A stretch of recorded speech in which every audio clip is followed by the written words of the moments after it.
Meus irmãos e irmãs, o Evangelho de hoje ainda continuação do Evangelho de ontem, e por sua vez também de terça-feira, quer mostrar-nos acerca das credenciais que Jesus possui para realizar toda a obra que está a operar.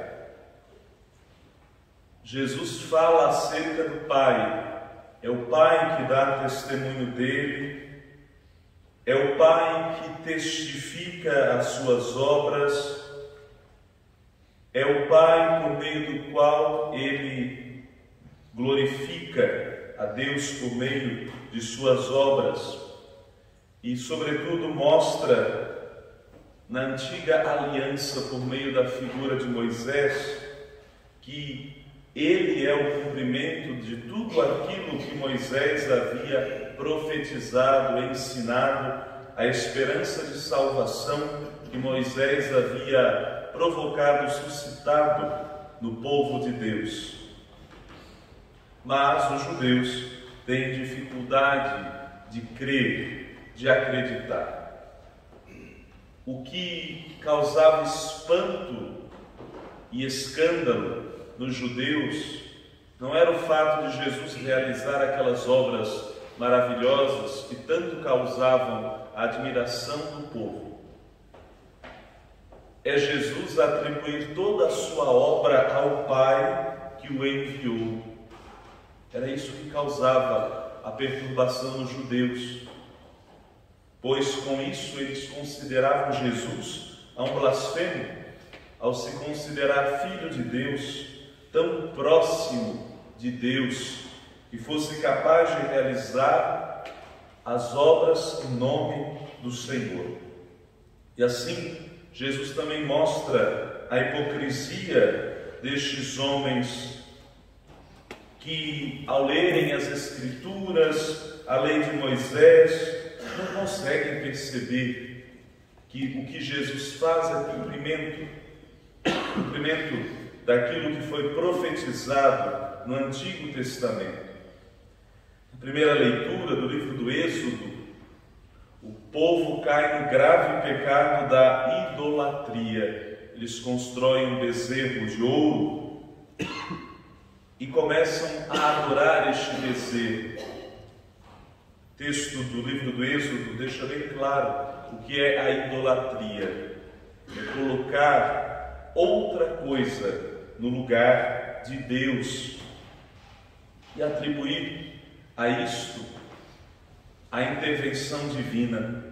O povo fundiu um bezerro de ouro, começou a glorificá-lo e a atribuir a este bezerro a saída, a obra que Deus realizou com o seu povo no Egito, a saída do Egito, a libertação do povo de Deus.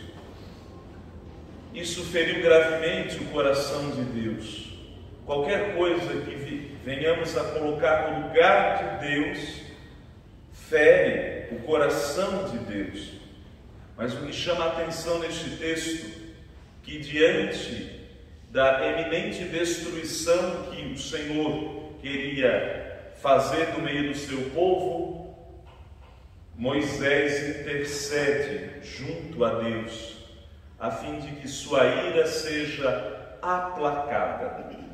E aqui já no Antigo Testamento, a palavra de Deus nos mostra a necessidade que todos nós, pecadores, precisamos ter de mediadores, de mediação. Moisés exerce um papel sacerdotal quando, diante de Deus, implora para que a sua ira, como diz a própria Sagrada Escritura, a sua ira que dura apenas um momento, mas a sua misericórdia que se estende de geração em geração, que a sua ira naquele momento não o consuma, que a sua ira não se abata sobre o seu povo, mas que ele tenha misericórdia e compaixão. Na nossa vida também nós precisamos, como pecadores, destas mediações. Ninguém pode ir a Deus sozinho. Ninguém pode ir a Deus sem a ajuda de um sacerdote. Isso se confirma na pessoa de Jesus Cristo. O que ele realiza? Qual é a obra de salvação que ele realiza? Como nos fala o Evangelho segundo João: ser o nosso mediador, ser o pontífice, a ponte entre Deus e o Pai, a ponte entre a terra e o céu, a ponte entre a miséria e a misericórdia, a ponte entre a perdição e a salvação. Jesus exerce o ministério sacerdotal.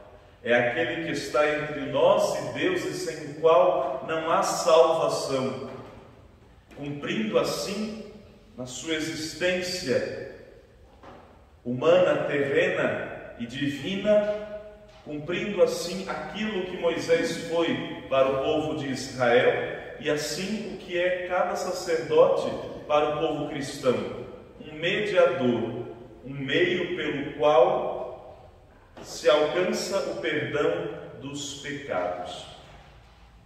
Por isso, a Igreja insiste tanto neste tempo da Quaresma que os fiéis procurem um sacerdote e confessem os seus pecados, pois é por meio disto que nós recebemos o perdão dos pecados. É por esse meio que a misericórdia divina se manifesta em nossa vida.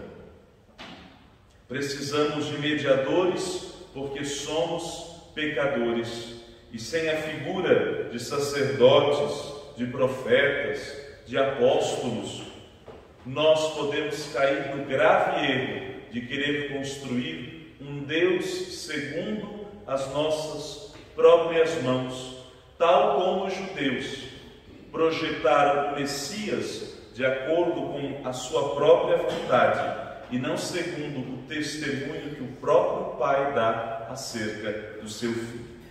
Que assim seja.